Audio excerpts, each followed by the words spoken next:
Hey, you're back, which means the usual horror stories aren't enough for you anymore. You're looking for something real, the kind of stories where truth and nightmare blur together until you can't tell which is which. Tonight, you'll hear things they never mention on the news, things that happen in the dark when no one's watching. True events recorded by police, witnesses, and sometimes by those who were never meant to survive. We're going deep to the place where the line between the living and the dead fades away. So if your heart's weak, stop now. But if you're still here, you're one of us. Leave a like, subscribe, and tell me in the comments which story will keep you awake tonight. Welcome to a night where reality is scarier than fiction. This is a true story. In 2018, construction workers in a small town made a discovery they wish they hadn't.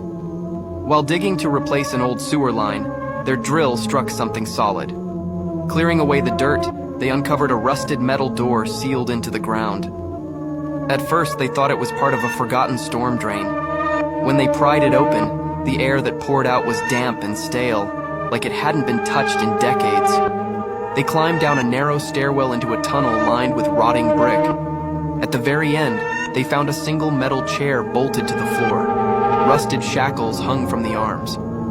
But what froze them in place was sitting right beside it, a ceramic coffee mug, still warm, steam curling into the cold air. The police were called immediately, but when they returned to the tunnel minutes later, the mug was gone. You know what's truly terrifying about this story? Not the rusted walls, not the stench of decay, not even the fact that they found a prison buried under their town. It's the coffee mug. Still warm, steam rising in a place untouched for decades. You can explain bones, old chains, forgotten tunnels. Everything has logic. But warmth doesn't stay on its own. Someone had to be there, just moments before. And that moment between when the workers climbed out and the police went down, maybe it didn't last minutes. Maybe it lasted years. Or maybe it never ended at all.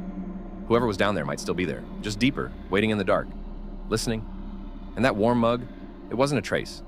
It was an invitation to come back.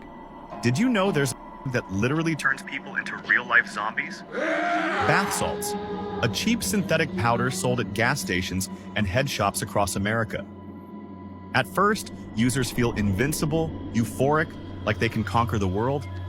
But within minutes, the high turns into something horrifying. Violent paranoia sets in, followed by terrifying hallucinations and uncontrollable rage. On May 26, 2012, in Miami, Rudy Eugene attacked a homeless man in broad daylight. Police found him tearing the victim's face off with his teeth, growling like an animal. His eyes were glassy and vacant, completely inhuman. Officers shouted commands, but Eugene didn't respond. He couldn't feel pain anymore. They shot him, but he kept attacking, making guttural screams that chilled witnesses to the bone. It took multiple bullets to finally stop him. 18 minutes of pure terror that looked like something from a horror movie. One hit of bath salts stripped away his humanity completely. He became a predator that endangered everyone around him. The scariest part here isn't even the drug. Not the fact that one person turned into a living nightmare. The scariest part is how quickly humanity can vanish. First, euphoria, a feeling of invincibility. But within minutes, it changes. Paranoia, hallucinations, uncontrollable rage, and suddenly, the person in front of you isn't a person anymore. Glassy eyes, vacant stare, teeth like an animal. Commands are shouted, but he doesn't respond. He feels no pain, and everyone realizes. One hit of that zombifying substance, and your neighbor, your friend, or a stranger nearby can become a predator. Humanity vanishes in seconds, and the only protection is what can stop the chaos, a gun before it's too late.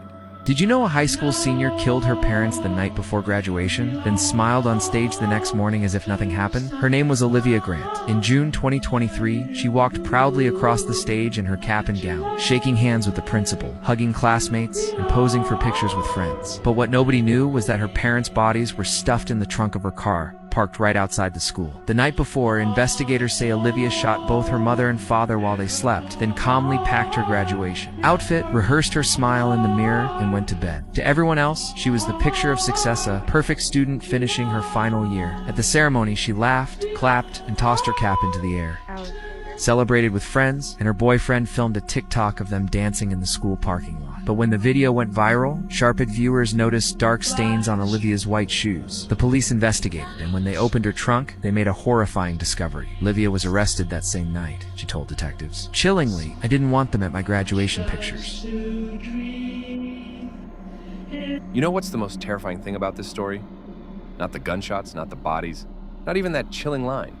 I didn't want them in my graduation pictures. It's the smile, bright, genuine, alive, in front of hundreds of people, while she'd already crossed into something inhuman. She didn't hide. She didn't shake or cry. She just kept playing the role of the perfect student, as if murder was just another box to tick before graduation. And when she stood on that stage, with everyone clapping, no one realized they were celebrating beside something wearing a human face. Maybe she wasn't insane.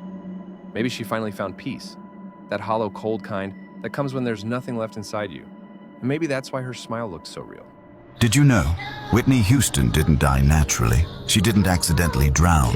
She was used as a sacrifice. Late at night on February 11th, 2012, she was found in the bathtub of room 434 at the Beverly Hilton. People who saw the scene say it didn't look like a normal accident at all. The room was dark. Candles melted on the carpet in a circle, like some old mark. On the wall across, a mirror was covered with black cloth. Mystics say it's a sign pointing to another world. Even stranger, a few hours before she died, staff heard her screaming in the hallway, "They're here. They want my voice." Hotel workers also said they heard a second voice in the bathroom, a low, creepy whisper. The deal is done. 2 years later, the nightmare happened again. Her daughter, Bobby Christina, was found unconscious in a bathtub too. The scene was almost the same. A few months later, she died as well, and the autopsy again gave no clear answers. Conspiracy theorists think Whitney knew too many secrets. She tried to get out of that deal, but was punished. Did you know the great singer didn't die by accident? Officially, it was an unfortunate mishap. But those who saw the room say otherwise. The hotel was silent, the night too dark. When they opened the door, the air smelled of wax and something sweet, like incense. Candles stood in a circle, melted to the carpet. On the wall, a mirror, covered with black cloth. No one knew why. Witnesses claimed that, hours before her death, the woman screamed in the hallway, "They're here! They want my voice." Then silence. Only a whisper behind the bathroom door. The deal is done. 2 years later, the impossible happened. Her daughter died the same way. Same position, same water, same silence. Investigators found no pattern, but those who believe in the unseen say someone simply came to collect what was promised. So tell me, which one of these stories do you believe? Maybe they're just legends, or maybe some of them are happening right now, somewhere outside your window. I read every comment. Tell me which story felt the most real to you, or which one will keep you awake tonight. And remember, sometimes the truth doesn't want to be found.